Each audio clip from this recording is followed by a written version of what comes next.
Chapter 6. A Call for Help. 40 minutes later, Layla and Ahmed were back in Salahaddin's office near Tahrir Square. Salahaddin had arrived a few minutes before them and was speaking on the telephone. He was arranging for a police plane to take him up to Luxor. He had a large map on the desk in front of him. It was a map of Luxor and the desert around Luxor to the north and to the east. Salahaddin had marked a large X on the map about 30 kilometers northeast of Karnak. "Okay, 1 o'clock at Cairo airport," said Salahaddin on the telephone. "Yes, I'll be there. Tell the pilot to be ready to take off at 1 o'clock. Salahaddin put the telephone down, and Layla placed Pharaoh's book on top of the map in front of him. "We've found the message from Pharaoh," she said. "It's on page 10. Salahaddin opened the book and turned the pages. Pharaoh's message on page 10 had been written quickly. "Help! My name is Pharaoh. I'm a prisoner of a gang of smugglers. They want me to take them to the tomb of Queen Astarte. My wife held in Cairo by man called Greer. Gang afraid of policeman called Salahaddin. Pass this message to policeman Salahaddin.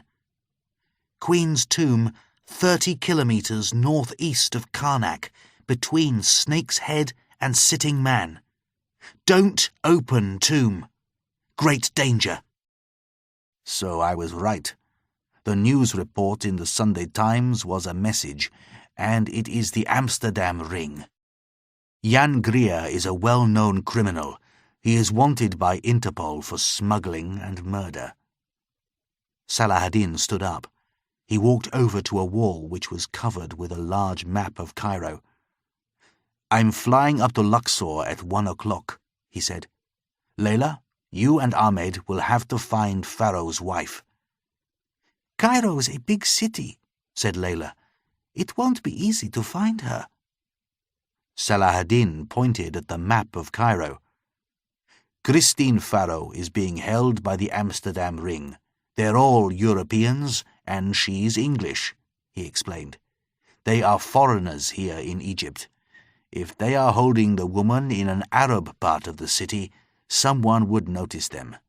They must be in a European part of Cairo, somewhere where lots of foreigners live." Salahaddin placed his finger on the large part of Cairo called Heliopolis. "Lots of Europeans live here," he said. "They could be in a house or a flat in Heliopolis." Salahaddin moved his hand to the center of Cairo. He pointed to Zamalek, where Professor Gamouchian lived. "Or they could be somewhere here."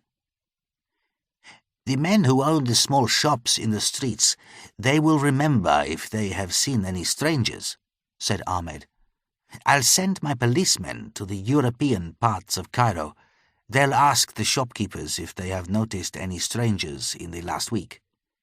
"And I'll go to the small markets in Heliopolis," said Layla. "I'll speak to the servants who go shopping there. One of them may have noticed something unusual." Ahmed went back to Salahaddin's desk and picked up Pharaoh's book. "What does Pharaoh mean by great danger?" he asked. Salahaddin told them about his visit to Professor Gamouchian. "The explanation is here in Pharaoh's book," he replied, "and Professor Gamouchian agrees that Pharaoh may be right. It is possible that Queen Astarte had the germs of a terrible disease put into her tomb. Anyone who goes inside the tomb will die." "So, if the Amsterdam gang take anything out of the tomb, they could spread the disease everywhere," said Layla. "That's right," replied Salahaddin. "It's part of the Queen's curse. The person who enters my tomb will die a terrible death, and many more shall die with him."